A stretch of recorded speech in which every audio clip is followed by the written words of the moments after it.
let's discuss NIC teaming. So if you look over here on the left hand side, you can see I have a server, and on the right hand side you see I have a single switch.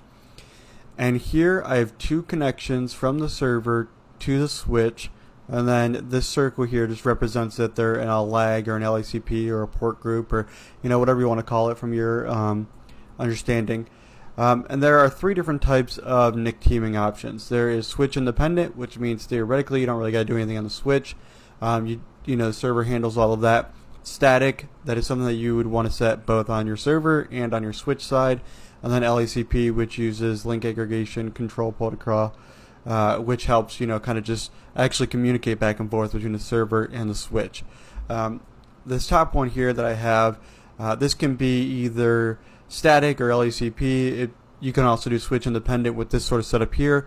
All three of these would work in this scenario, and the best option usually is LACP because it's pretty dynamic and you can do something similar to what is shown down here. So if you see I have a switch, or I have a server and two switches here, then I have another lag. This is actually pretty useful for if you're trying to do a multi-chassis lag where you're terminating to two different sort of switches for redundancy's sake. So if one goes down, then this still forwards all the traffic over to this one, and if this one goes down, it goes the reverse.